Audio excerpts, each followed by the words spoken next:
ये क्वेश्चन है, हमें क्या करना है, इसके गुणनखंड करने। क्या करना है? गुणनखंड करने, यानी हमें इसको फैक्टराइज करना। क्या करना? फैक्टराइज करने के लिए जैसे अभी थोड़ी देर पहले मैंने आपसे कहा कि इसको हम कैसे लिखेंगे, ऐसे ब्रैकेट्स में लिखेंगे। अभी हमारे पास 3 टर्म है, पहला, दूसरा, तीसरा। ठीक है, इन तीनों टर्म्स को कुछ ऐसे लिखेंगे कि कुछ एक ब्रैकेट में आएगा और कुछ दूसरे ब्रैकेट में आएगा। हो सकता है तीसरे में आए, हो सकता है चौथे में आए, 3 ब्रैकेट में आए, 2 ब्रैकेट में आए, या कुछ एक ब्रैकेट में आ रहा है और कुछ उसके बाहर आ रहा है। यहाँ पे कुछ आ जाएगा, कुछ नंबर आ जाएगा। सबसे बड़ी समस्या है आपके पास जो फैक्टराइज करने का जो पहला तरीका है वो ये था कि हम क्या करते थे, अब तक इनके अलग अलग गुणनखंड करते थे। अब मैं आपको सीधा तरीका क्या समझा रहा हूं कि हम क्या करेंगे कि इसमें इन तीनों में देखेंगे कि कॉमन क्या है और वो बाहर आएगा। जैसे यहाँ ए है, यहाँ ए नहीं है, यहाँ ए नहीं है, तो ए कॉमन नहीं आ सकता है क्योंकि वो सबके पास नहीं है। एक्स यहाँ भी है, यहाँ भी है, यहाँ भी है। यहाँ x की पावर 2 है, यानी इसके पास 2 x है, इसके पास 1 x है और इसके पास 1 x। तो कॉमन क्या लेंगे हम, x की पावर 2 लेंगे या वो लेंगे। तो मैंने आपको एक एग्जांपल सेट करता हूं, एग्जांपल दिखाता हूं जो आपके लेवल का है कि हम क्या करना चाहते हैं। 2 या 3 बच्चे A, B, C और D पार्टी करना चाहते हैं। इसके पास 15 रुपए है, इसके पास 20 है, इसके पास 30 है, इसके पास 50 रुपए है। अब ये कह रहे हैं भाई हम पार्टी करेंगे लेकिन मिलके करेंगे।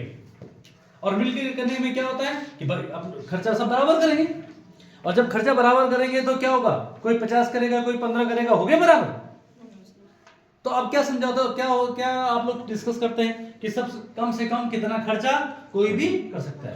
तो ये कहता है भाई मेरे पास तो 15 रुपए है, मैं 15 रुपए ही खर्च कर सकता हूँ, उसके ऊपर नहीं जा सकता हूँ। तो ये क्या डिसाइड होगा ऑटोमेटिकली कि हर कोई बच्चा, हर कोई दोस्त कितना रुपया ज्यादा से ज्यादा खर्च कर सकता है, 15 रुपया ज्यादा से ज्यादा खर्च कर सकता है, उसके ज्यादा नहीं। हमारी बात सुनिए, यानी सबके सब 15-15 रुपए मिलाएंगे।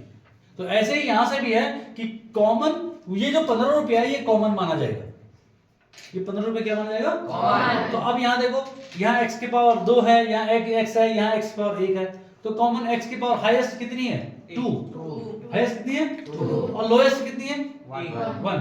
तो हम हमेशा अगर सबसे पहले देखेंगे ऐसा क्या है जो सब जगह है, x है, तो x कितना आएगा भाई कॉमन, तो लोएस्ट पावर कॉमन है। क्या बोला मैंने, यानी x की लोएस्ट पावर कॉमन आएगी। तो लोएस्ट का मतलब हो गया x की पावर 1 कॉमन आएगी। तो ठीक है, x की पावर हमने 1 कॉमन ले लिया। अब हम देखते हैं कि y भी यहां भी है, यहां भी है। फिर उसी तरह से y की सबसे छोटी पावर क्या है, 1, तो वो भी कॉमन आना चाहिए। पहले ऐसे देख लेना है y, ठीक है, अभी मैं आपको दिखाता हूं, y भी कॉमन आ गया, x भी एक बाहर आ गया, y भी एक बाहर आ गया। क्या z सब जगह है, a सब जगह है, यहां कॉमन वही आएगा जो सब जगह है, सभी के पास है, और सब कम से कम सभी के पास है। एक वर्ड बोला, कम से कम सभी के पास। ओके, एक x इसके पास था, इसके पास भी था, इसके पास भी था, कम से कम एक x। ठीक है, तो अब हम यहां से देखेंगे भाई, ठीक है, इसमें से कुछ चीजें भाग गई है, हट गई है, तो कुछ बचा है, क्या बचा है वो देखेंगे। क्या a बाहर आया, तो वो यही रहेगा। x कितने थे यहाँ, 2, और हमने हटाए कितने वहां से, 1, तो कितना बचेगा, 1 x। यहाँ y कितने हैं, और बाहर कितना गया, 1, तो यहाँ पे y नहीं लिखेगा।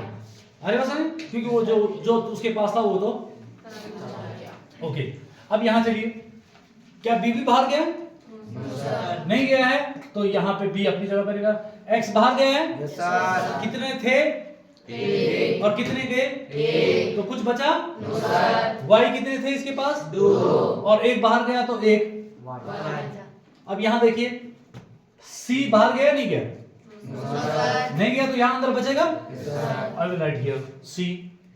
और x बाहर गया, y बाहर गया, z कहीं नहीं गया, z अब कुछ नहीं गया, आगे हमारे पास कुछ है नहीं। अब हम ब्रैकेट को तो बेटा इसके कितने गुणनखंड हैं बता सकते हैं, कितने गुणनखंड हुए, कितने फैक्टर हुए हैं इसके, 3 कैसे, जो गुणा कर रहे हैं, ये पूरा ब्रैकेट के अंदर लिखा हुआ है, ये 1, अब ये 1 है, और ये और ये आपस में क्या कर रहे हैं, यहाँ पे एक गुणा यहाँ पे आएगा, एक गुणा यहाँ पे आएगा, एक, ये देखिए तो गुणा कितनी बार आया है, 2 बार आया ना, तो फैक्टर कितने हो गए 3, ये 1 2 और ये पूरा 3। आई समझ में? इस तरह से हम इनको क्या करते हैं, फैक्टराइज करते हैं।